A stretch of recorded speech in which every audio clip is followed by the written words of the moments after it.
Dear learners, I'm Kirthika, Faculty of History here at Unacademy IAS Offline. So I teach History Optional and General Studies here. So today I'm here to give you a small brief about a very interesting topic which falls under medieval Indian history.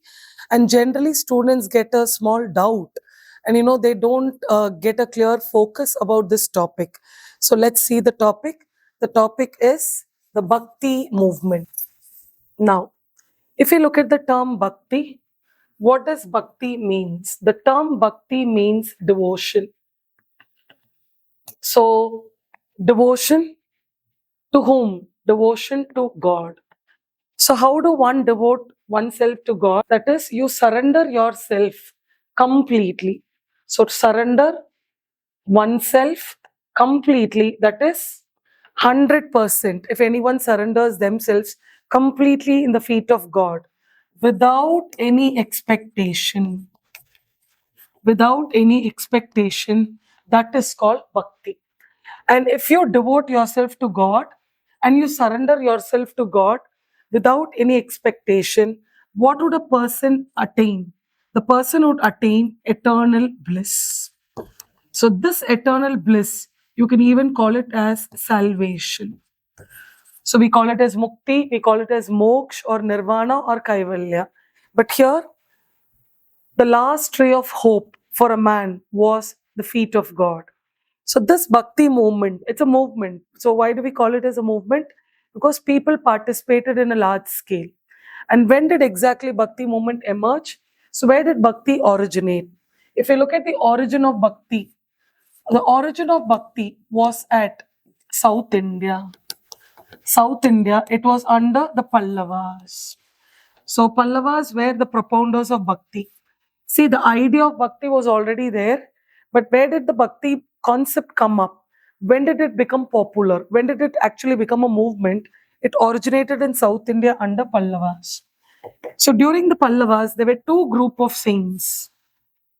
The first group we call them as Alvars, and the second group we call them as Nayanmar. So who were Alvars? Alvars were worshippers of Lord Vishnu. Nayanmars were worshippers of Lord Shiva. Alvars were 12 in number. Nayanmars were 63 in number. So we say Pannirendu Alvar, 63 Nayanmar. So 12 Alvars and 63 Nayanmar. So these Alvars and Nayanmars, they started taking bhakti and they traveled throughout India and the spread of bhakti happened. On seeing the bhakti, that is, in one term, even in a very small term, I can say that bhakti is an unconditional love towards God. So unconditional love towards God is also called bhakti. So God, I love you. I love God so much. So I don't expect anything from God. And I believe that, that God gives me everything and whatever I have is an act of God. That is called as bhakti. So this is what we start with, bhakti under the Pallavas. And if I can give you some year, I can exactly say bhakti originated somewhere around 600 AD because it became a movement, right? And Pallavas, when you look at it, if you look at the Pallavas exactly emerged around 600 AD. And bhakti continued till medieval India. So we can say till the Mughal Empire, bhakti was there. So if you look at these Alvars and Nayanmars, they started popularizing bhakti.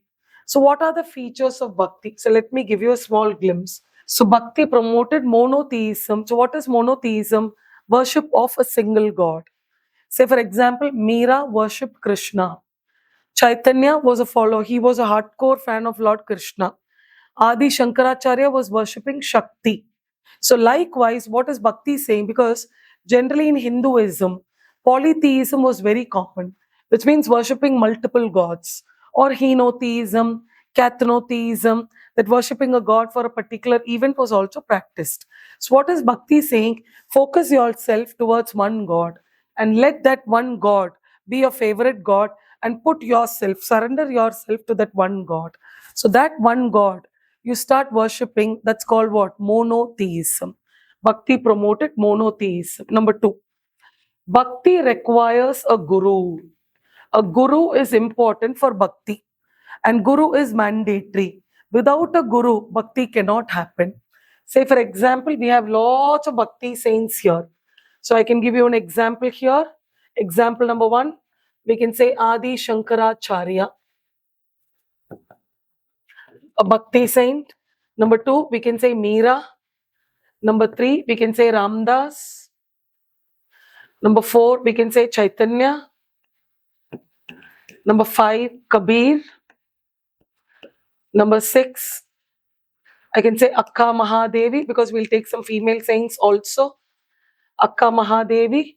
Number seven, I can give you Andal. Andal was an Alvar. Getting it? Then eight, I can give you Lal Det or Lal Didi. Ninth, I can give you Tulsidas. 10, we can go to Ravidas.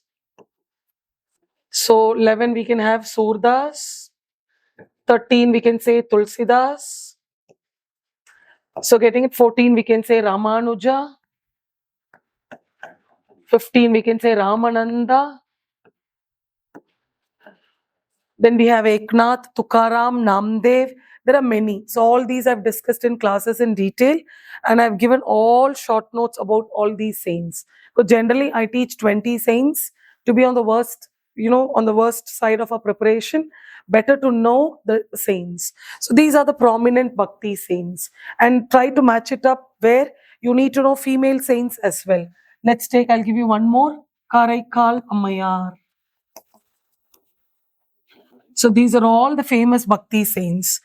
Getting it? You can even add Eknath. We can add Tukaram. Number 19, I'll put it here. Number 19, we can say Namdev. Getting all these, they're all popular bhakti saints. Dadu Dayal, we can make it as 20. So getting it? To catch the numbers.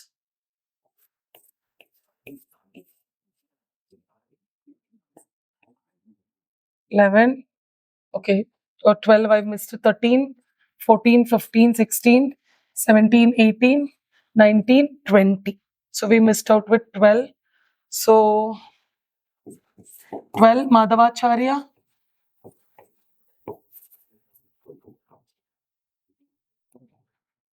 Approximately we have 20 bhakti saints. So in the classes, I've just given all of them in detail. For all of them, you need to know what? You need to know their gods. Because bhakti promoted what? What's the first feature? Bhakti promoted monotheism. See, Adi Shankaracharya was worshipping Shakti. Meera was worshipping Krishna. Getting in? So you need to know the gods as well. For all of them. So bhakti promoted a guru. The third one, bhakti was against caste system. Bhakti was against Varna. Bhakti was against rituals. And Bhakti was against sacrifices.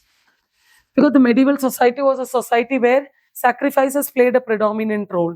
So Bhakti completely discarded that, telling that it's not that you need to sacrifice something to reach the feet of God. So Bhakti totally was against sacrifices and all of them. So Bhakti was not with caste. So they were untouchables. Kabir was a weaver. Andal was a garland seller. Karaikal Ammayar was a housewife. Meera was a widow. Getting it? Guru Nanak was an accountant. So Bhakti is totally against anything. Getting, we have blind Bhakti saints as well. So it was totally against that. And there are two forms of worship in Bhakti. There are two forms of worship in Bhakti. One we call it as Sagun. Saguna or Sagun. The second one we call it as Nirgun or Nirguna. So what is a Sagun worship? Sagun is a worship where a form God is worshipped. You worship God with a form. Nirgun is God, formless God. Say for example, Kabir was a Nirguna. Guru Nanak was a Nirguna. They never believed God in a form. They were totally against image worship. Don't lock God in an image. Don't say that God is here only. God is everywhere. So you feel that, God is in the drop of a water, a bigger God, which means the entire ocean is God. So they had those kind of, philosophies and thought process, which they made people to understand. So Bhakti promoted what? It was against two forms of worship. And Bhakti it was a personal connection between man and God. So when you have a personal connection, which means there is no mediator. Bhakti does not have any mediator. It's a one-on-one connection. That's why we say It's a practical doctrine what people were about to follow. And this Bhakti movement emerged as a revival of Hinduism, because the entire medieval was, taken back by Islam. So these saints thought that they never fought with any religion. Do understand? Bhakti movement never fought with any religion. They were just reviving Hinduism in the form of bhakti, by chanting, by mentioning the name of gods, by doing some practices and all of them. So it was a personal connection between man and God. So bhakti promoted what? It promoted unity. Bhakti promoted what? Equality. And bhakti promoted what? Fraternity. So getting to with bhakti, when you worship God, you all are united. So automatically what happened? People did stay connected, and they all were what? Showing love towards each other, respect towards each other, brotherhood of all sense. Then bhakti promoted what? Devotional music. So devotional music began to emerge with bhakti. Say for example, I can give you number one, kirtans. Number two, bhajans. So bhajans emerged. That's a devotional music. Then we have the Kavalis and the Sama. Then we have the Shabads, where the Sikhs, the Sikhs sing Shabads, the Sufis sing Kavalis and Sama. Then we have Bhajans and Kirtan. Bhajan was introduced by Meera. Kirtan was introduced by Chaitanya Mahaprabhu. And Kavalis were songs of the Sufis, and Shabads were the songs of the Sikh. So Bhakti is what? You reach the feet of God towards music. And these music, we call it as devotional music. And automatically, this devotional music will be accompanied by instruments. And there are many musical instruments what we see. Say for example, sitar. And you can identify Veena, Meera with sitar, Meera, a tabla. Sitar and tabla was introduced by Amir Khushru. So tabla. Then we have what? We have manjira. So manjira. Then we have kartal. Then we have harmonium. So all these were musical instruments which entered with what? With Bhakti movement. Even today, these are traditional musical instruments, considered to be what? Devotional. So these all developed with what? With the concept of Bhakti. And Bhakti promoted vernacular language. So vernacular language was promoted with Bhakti. Say for example, when I come here with the Bhakti saints, so these Bhakti saints, they try to reach the feet of God through the local language. Say for example, let's take Adi Shankaracharya. So he was born in Kerala, Kaladi, Kerala. But he preached and he wrote lots in Sanskrit. So he believed that Deva Bhasha, so the God's language was Sanskrit, and he preached Bhakti in Sanskrit. Let's take Meera. Meera was from Rajasthan. So she was actually, promoting vernacular language, Mewari. So I preach God in my mother tongue. So I'm a Tamil, so I talk to God in Tamil. So when I write something in Tamil, it becomes Tamil literature. So vernacular literature will start developing with Bhakti. Say for example, Kabir wrote all his dohas in Avadi. Meera wrote her Pad in Mewari. Andal wrote her Tirupavai in Tamil. Karekalamaya wrote Padigam in Tamil. Tulsidas wrote Ram Charita Manas. So like that, some Bhakti saints started writing certain text regarding gods. So these texts are preserved, and we call them as what? Bhakti text, where vernacular language was promoted. And Bhakti in a way created what? It created pilgrimage centers. It created pilgrimage centers. So to see God, many people started moving on. Say for example, if I want to give you an example, Adi Shankaracharya created something called the Char Dhams. The Char Dhams were created. So in 4 places, north, east, west, south. North we have Badrinath, east we have Puri, west we have Dwaraka, and south we have Sringeri. So when Adi Shankaracharya introduced, it was in Sringeri. Today the southern mutt is at Rameshwaram. So the Chardham. Then later what happened? We have 51 Shakti Peeth. We have 108 Divya Desam. So this is for Shakti. 108 Divya Desam is for Vishnu. Then we have the 12 Jyotirlinga. It is for Shiva. So people started visiting all these places to see God. So that is how, Bhakti started, becoming very popular. And thus finally, Bhakti acquired a shape of Pan-India. So Bhakti became what? Pan-India. The status of Bhakti, Kashmir to Kanyakumari, people were connected with Bhakti. If all were Shaivites, they all will be together in a particular site, and they will all be called as Shaivites. So they remove all the obstacles what they came. Their only focus was God.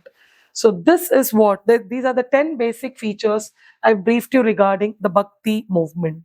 So gradually this movement started spreading, and it had a very strong solid impact in the medieval Indian society. So what impact it did give? Bhakti created harmony. Bhakti taught tolerance. Bhakti gave the culture of unity. And Bhakti told that, whatever happens, God will take care of it.